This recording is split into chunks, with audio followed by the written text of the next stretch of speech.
Fala galerinha, tudo bem com vocês? Então a gente vai falar sobre a química orgânica. Nesta aula vamos falar um pouquinho da história. Bergman, em 1777, dividiu a química em dois grandes grupos, em química orgânica e química inorgânica. O que vem a ser química orgânica? São compostos provenientes dos seres vivos. Lembrando que as plantas são seres vivos. E maçã, arroz, banana são provenientes das plantas, então é um composto orgânico. E os inorgânicos são compostos extraídos dos minerais, ou seja, dos seres não vivos, inanimados. Em 1807, Berzelius ele criou a teoria da força vital. Ele falava o seguinte, que somente os seres vivos eram capazes de sintetizar compostos orgânicos, que eram dotados de uma força interior capaz de produzir os compostos orgânicos. Em 1828, Waller, a partir daqui, a química orgânica vai ter um avanço muito grande. Por quê?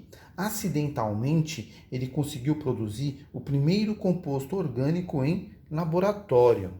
Então, ele pegou, sob aquecimento, o cianeto de amônia e produziu a ureia. Então, ele aqueceu esse composto aqui e se transformou em ureia, que é um composto que a gente encontra na urina. Então, a partir daqui, conseguiu produzir o primeiro composto orgânico em laboratório, derrubando a ideia de Berzelius, que somente os seres vivos eram capazes de produzir compostos orgânicos.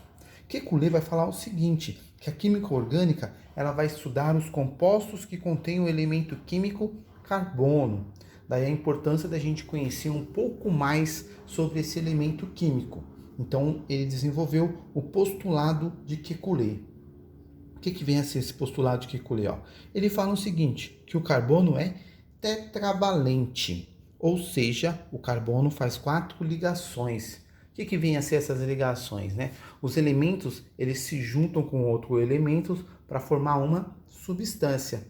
Essa união entre os elementos a gente fala que está ocorrendo uma ligação, tá? Então o carbono ele vai fazer 4 ligações. O hidrogênio só faz uma. Ó. Por exemplo, se eu pegar aqui o carbono e se ligar com o hidrogênio, ó, cada tracinho desse aqui representa uma ligação. Então o hidrogênio só faz uma e o carbono faz 4.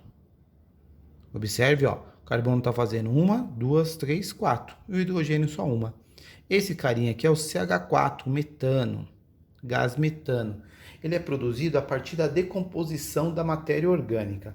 Esse carinha aqui sempre cai aí nos vestibulares, tá? Então, por exemplo, os lixões produzem muito esse composto aqui, já que ele é produzido a partir da decomposição da matéria orgânica. Esse gás aqui é usado como uma fonte de energia.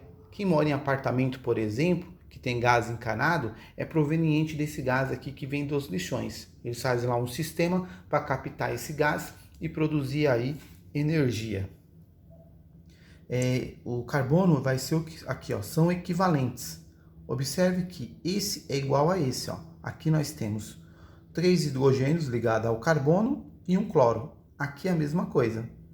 Só nem mudei a posição do cloro. Na verdade, eu só estou girando isso aqui. Ó. Por isso que eles são iguais, equivalentes, como se estivesse girando aqui a molécula. O carbono ele tem capacidade de formar encadeamentos. Então, o carbono tem capacidade de formar cadeias longas, né? Então, entre carbonos vai se ligando, formando cadeias bastante grandes. Tipo de ligações que ocorrem entre carbonos. Então, se tiver uma ligação, ó, tracinho, uma ligação, é chamada de simples. Se tiver duas, é chamado de ligação dupla. Se tiver 3, é ligação tripla.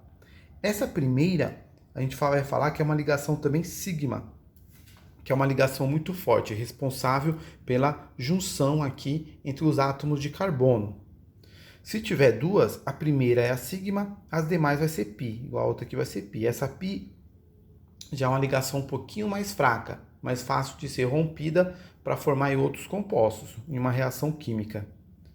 Ligação tripla, mesma coisa. A primeira vai ser a sigma e as demais são ligações pi. Lembrando que as ligações pi são um pouquinho mais fracas. Aqui, como só tem uma ligação, o que acontece? o átomo entre carbonos está um pouquinho mais distante. Aqui, como tem duas ligações, faz essa interação entre os átomos de carbono é mais forte um pouco. Então faz com que o átomo de carbono fiquem mais próximos. Elementos organógenos são esses elementos que contêm na cadeia carbônica dos compostos orgânicos. Hidrogênio, oxigênio, nitrogênio, também tem o enxofre, o fósforo, enfim. Então aqui eu coloquei aqui uma tabelinha que fala o seguinte, aqui tem os elementos e aqui as ligações que eles fazem. Ó. Nós já vimos que o carbono faz 4 ligações, o nitrogênio vai fazer 3, o oxigênio 2 e o hidrogênio apenas 1. Então isso aqui é importante que a gente vai utilizar bastante essa ideia aqui no decorrer das aulas. Compostos de transição são aqueles que contêm carbono, mas não são composto orgânico. Por quê? Predomina as propriedades inorgânicas. Por exemplo, ó, CO2 tem o carbono, mas não é um composto orgânico. Carbonato de cálcio, cianeto de sódio. Tá? Então nós vimos aí que a química orgânica ela vai estudar os compostos orgânicos que contêm o elemento químico carbono, mas tem algumas exceções, ó, tá? Que tem carbono, mas não é o composto orgânico. Bom, vamos fazer esse exercício aqui, ó. Aqui é só para completar as ligações. Então eu quero completar essas ligações aqui, ó. O que a gente sabe? Que o carbono faz 4 e o hidrogênio, ó, faz apenas uma. Aqui você vai fazer primeiro as ligações entre o hidrogênio. O hidrogênio vai estar sempre ligado ao carbono, porque se eu ligar o hidrogênio com o hidrogênio, depois eu não tenho como ligar no carbono aqui. Aí ele não vai fazer parte dessa cadeia carbônica. Então vamos lá. Então lembrando, você vai ligar sempre o hidrogênio com o carbono primeiro. O hidrogênio só faz uma, então faça essas ligações, ok? Depois você vai fazer as ligações entre carbonos. Bom, esse carbono aqui já está fazendo quantas? Ó? 1, 2. Para 4 faltam 2 ligações. Então aqui nós teremos uma ligação dupla. Aí vocês vão fazer isso aqui da mesma forma que eu fiz nos outros. Agora aqui, ó, aqui nós temos o nitrogênio. Ó. Então, não vai fazer as ligações entre carbonos, lembrando que deixa por último. Vai fazer a ligação de hidrogênio com carbono. E o nitrogênio faz quantas? 3 ligações. Então, aqui vai ter 3. Aí você liga as ligações de carbono com hidrogênio. E depois é só verificar quantas ligações faltam entre carbonos. Aqui, ó, faz a do oxigênio. Ó, o oxigênio faz 2. Então, tem que colocar uma ligação dupla aqui, ó.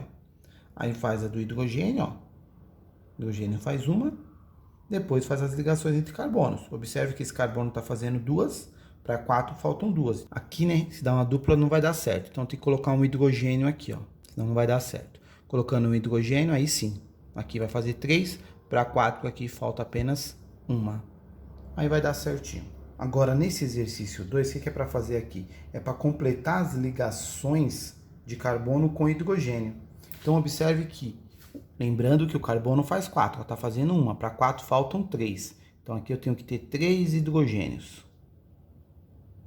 Então é só completar. Só que em vez de eu desenhar assim, eu vou fazer assim, ó. Carbono aqui tem 2, faltam 2. Fica mais prático. Esse carbono está fazendo 1, faltam 3.